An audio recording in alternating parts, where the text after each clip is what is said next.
Good day everyone, this is Born in Batanes once again at samahan niyo po ulit ako sa isa na namang episode ng pagluluto. Today, gagawa po tayo ng pandesal. Simulan na po natin. First, let's warm up our milk and water mixture and then let's add our yeast and a little bit of sugar and then we set it aside for about 5 minutes until it is frothy. So we activate our yeast, we put it aside for a while. And as usual, the recipe will be written in the description box below. There are a lot of variation of recipes, but this is particularly my choice because it gives me the result that I want. But of course, you can choose your recipe, you can try different recipes and see what works best for you. So our yeast is ready. As you can see, it's frothy. Let's put it in our bowl, for me, in a pot. So let's start adding the rest of the ingredients. First, I add a cup of the flour and the rest of the sugar, our vegetable oil, and our salt. I always use iodized salt because I find that whenever I use the rock salt, there's always bits of salt in my bread dough. And as for the oil, I always use vegetable oil for baking. But you can use your preference. You can use olive oil. But the vegetable oil, it doesn't leave a strong taste, or it doesn't leave an oily taste on your recipes when it comes to baking. Now, one tip, whenever you're measuring your flour, don't make it too pack. Don't put too much in a cup. You measure it lightly, like what I did, as you can see. So now, let's start kneading.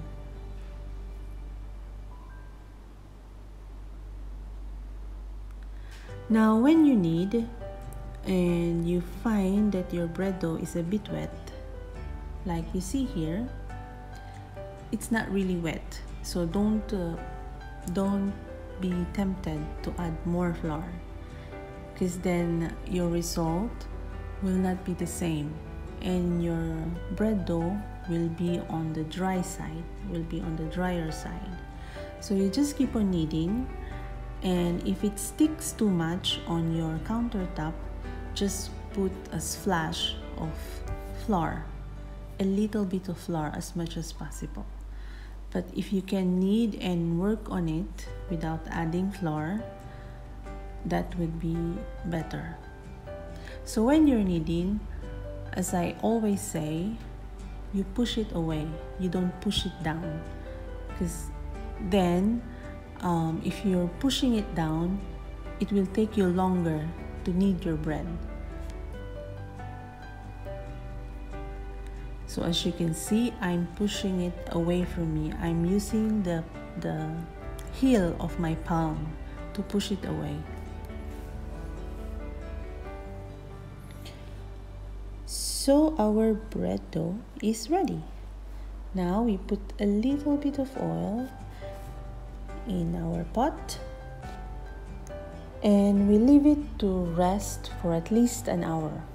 Now my bread dough, I always put it inside the oven with the light on, covered with a damp cloth, or you can put it in the microwave for an hour to let it rest.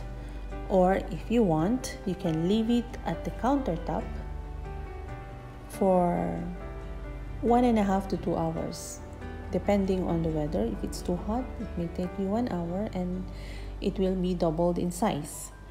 So now our bread dough is ready. It has risen, it doubled in size, and now we start shaping. So how do I shape my pandesal? So I divide the bread dough into 2 portions, and then I form a log out of it. You just roll tightly and seal the edges. Now don't be afraid to pinch your dough so it doesn't open up to you later. Now the edges, you want to put it at the bottom. After you sealed it, we rolled it tightly, and then we pinch, pinch, pinch.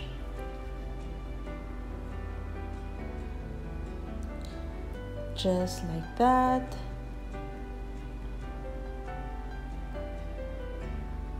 And then we let it rest for 5 to 10 minutes,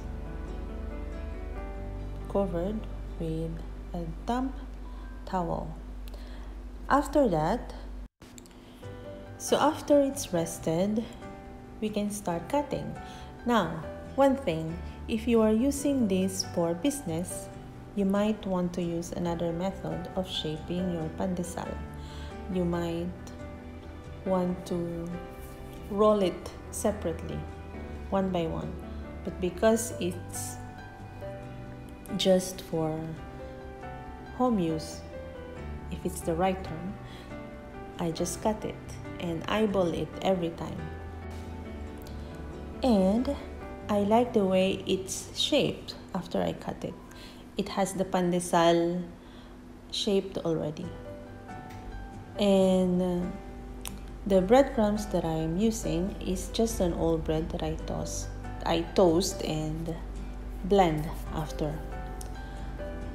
So if you don't have breadcrumbs, you can do that. You can use your old bread, you toast it, and then you smash it, and then voila, you have breadcrumbs.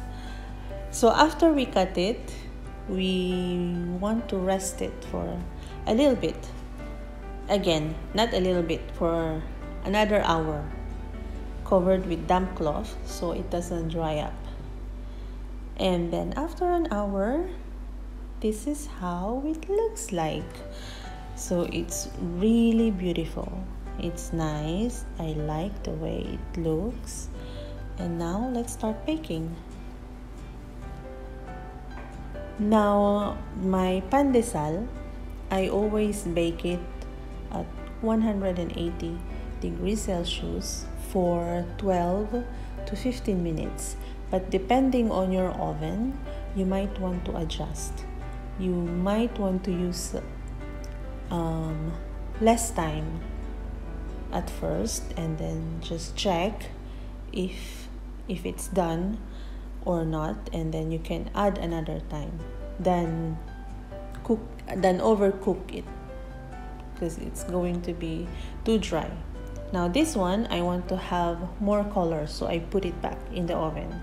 Now another tip is that you don't want to open your oven every now and then. You can pick and you can see if you can open it.